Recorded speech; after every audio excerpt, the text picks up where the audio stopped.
ये है सऊदी अरब का लाइन प्रोजेक्ट जिसको नियोम फ्यूचर सिटी भी कहा जाता है। इतना बड़ा मेगा प्रोजेक्ट आने वाले सालों में दुनिया पहली बार देखेगी। ना सिर्फ बड़ा बल्कि नियोम दुनिया का सबसे महंगा कंस्ट्रक्शन प्रोजेक्ट भी है। $500 बिलियन की लागत से तैयार किए जाने वाले इस प्रोजेक्ट में दो 500 मीटर ऊंचे स्काई स्क्रैपर्स एक दूसरे के पैरेलल बनाए जा रहे हैं, जो कि हैरत अंगेज तौर पे सऊदी के रेगिस्तान में 170 किलोमीटर तक फैले होंगे। ये ऐसा ही है जैसे न्यूयॉर्क के वन वर्ल्ड ट्रेड सेंटर की 4500 कॉपीज बनाकर उनको एक ही लाइन में खड़ा कर दिया जाए। सऊदी क्राउन प्रिंस मोहम्मद बिन सलमान नियोम को फ्यूचर की एडवांस्ड लीनियर सिटी बनाने का ख्वाब रखते हैं। एक ऐसी सिटी जिसमें शीशे के फसाद के अंदर 90 लाख लोग रह पाएंगे। पर क्या ऐसा मुमकिन भी है कि नहीं? इसके ऑर्गेनिक सिटीज के मुकाबले में क्या क्या फायदे हैं और क्या क्या नुकसानात? क्या कहीं सऊदी अरब अपनी गिरती हुई इकोनॉमी को बचाने के लिए अपना सब कुछ दांव पर लगाकर कोई गलती तो नहीं कर रहा? और अगर किसी वजह से ये नियोम प्रोजेक्ट फेल हो गया तो फिर सऊदी के पास पीछे क्या बचेगा? ज़ेम टीवी की वीडियोस में एक बार फिर से खुशामदीद। नाजरीन, नियोम सऊदी अरब के ऐसे प्रोजेक्ट का नाम है जो अपनी नौयत का सबसे यूनिक शहर कहलाया जाएगा। ये सऊदी अरब के वेस्ट में गल्फ ऑफ अकाबा से शुरू होकर एक लाइन की सूरत में सऊदी अरब के ईस्ट में 170 किलोमीटर तक फैला होगा।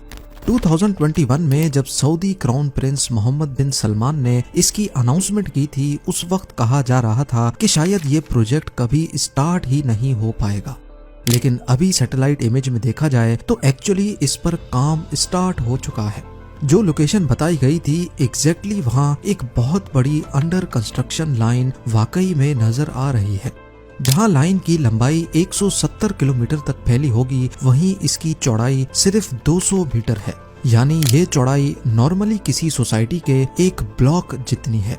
नियोम की ऊंचाई को 500 मीटर तक प्लान किया गया है। 500 मीटर ऊंचे दो स्काई स्क्रैपर्स को 170 किलोमीटर तक खींचा जाएगा।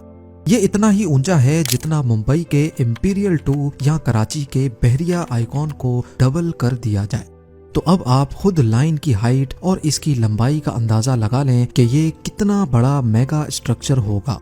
जैसे 830 मीटर ऊंचे बुर्ज खलीफा की डायरेक्शन आसमान की तरफ है, वहीं नियोम ऊंचा तरीन तो नहीं लेकिन दुनिया का सबसे लंबा स्काई स्क्रैपर जरूर होगा। अगर ऐसा ही कोई प्रोजेक्ट न्यू दिल्ली में बनाया जाए तो उसकी लंबाई आगरा तक फैली होगी, या फिर कराची से स्टार्ट किया जाए तो ये प्रोजेक्ट हैदराबाद पर आकर खत्म होगा। सऊदी क्राउन प्रिंस के प्लान के मुताबिक इस पूरी लाइन सिटी में 90 लाख लोग रह पाएंगे।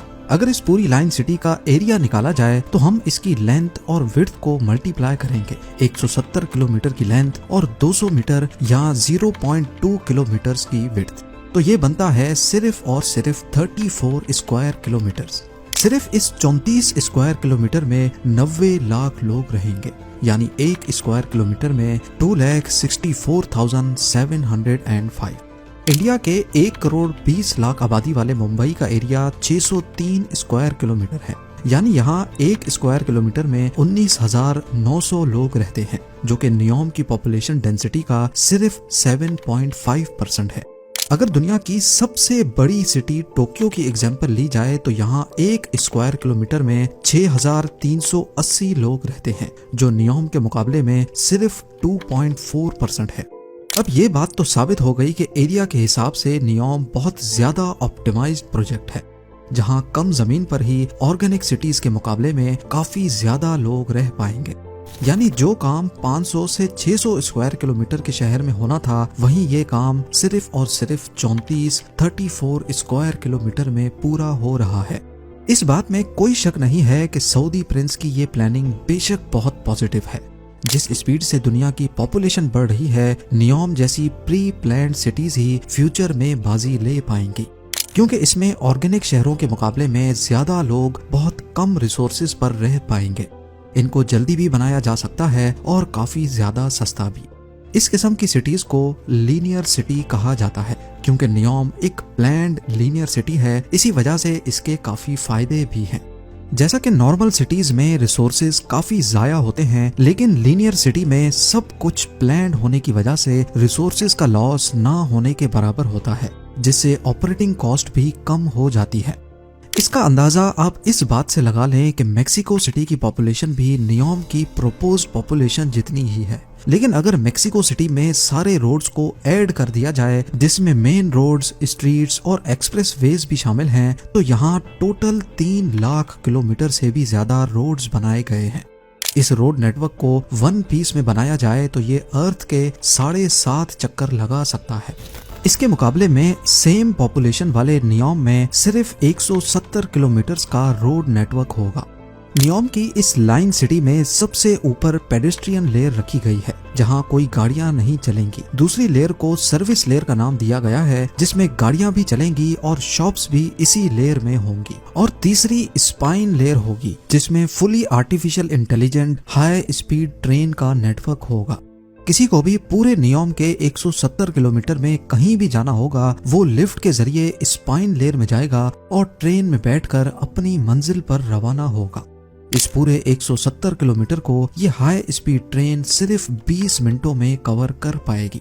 ये 20 मिनट तो हम किसी मेट्रोपॉलिटन सिटी में ट्रेवल के दौरान ट्रैफिक सिग्नल्स पर ही जाया कर देते हैं। तो अब सवाल उठता है कि अगर लीनियर सिटीज के इतने ज्यादा फायदे हैं, तो फिर नियोम जैसे दूसरे प्रोजेक्ट्स दुनिया में कहीं और क्यों नहीं बनाए जा रहे। हकीकत यह है कि लीनियर सिटी का ये आइडिया काफी पुराना है और इसको इम्प्लीमेंट भी किया गया था, पर यह ऐसे काम नहीं करता जैसे सोचा जा रहा है। 19th सेंचुरी में मैड्रिड की एक डिस्ट्रिक्ट में प्लैन्ड लाइन सिटी बनाई गई थी। इसको सिउडेड लाइनियल का नाम दिया गया था। इसकी विड्थ 400 मीटर थी, नियोम से डबल, और इसको 50 किलोमीटर लंबा प्लान किया गया था। लेकिन कंस्ट्रक्ट सिर्फ 5 किलोमीटर ही किए गए थे। आइडिया ये था कि वक्त के साथ साथ इसमें इजाफी सेक्टर ऐड करके इसको मजीद लंबा कर दिया जाएगा। पर अगर ग्राउंड सिचुएशन देखी जाए तो आपको ये बात जानकर हैरत होगी कि मैड्रिड में आज इस लाइन सिटी को ढूंढना काफी मुश्किल है। ये है वो 5 किलोमीटर की लाइन। आज इसके गिर्द फैले शहर ने इसको पूरी तरह से छुपा दिया है और असल में होता भी यही है।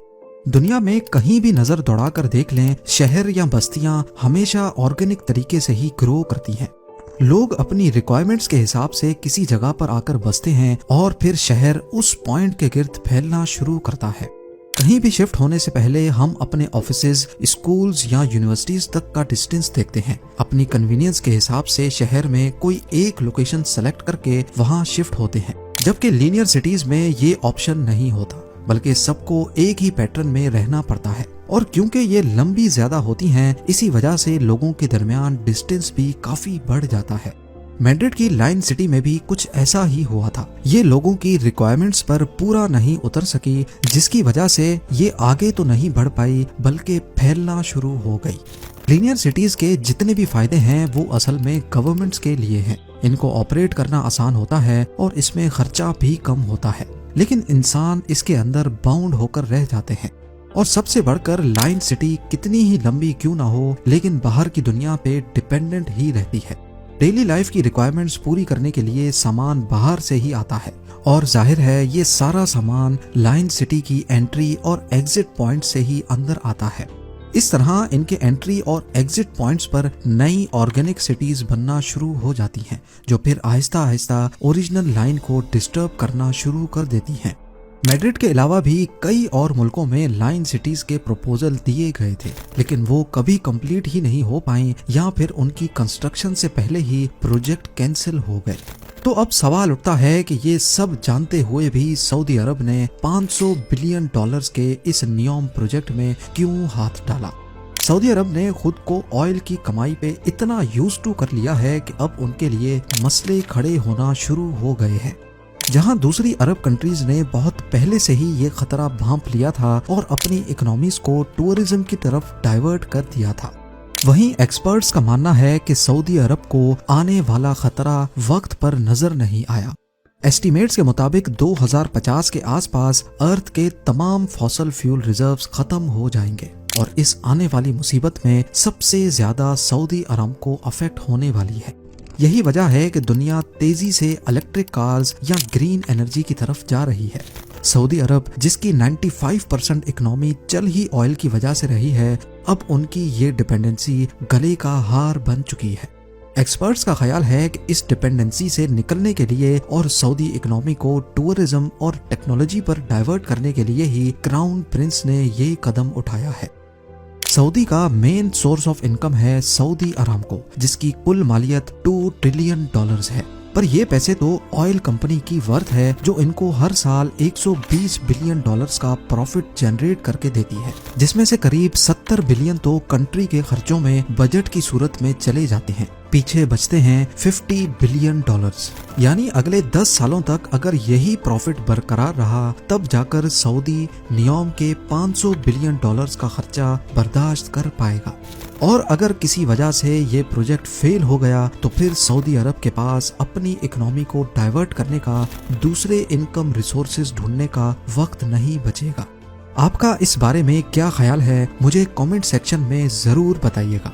उम्मीद है ज़ेम टीवी की ये वीडियो भी आप लोग भरपूर लाइक और शेयर करेंगे। आप लोगों के प्यार भरे कमेंट्स का बेहद शुक्रिया। मिलते हैं अगली शानदार वीडियो में।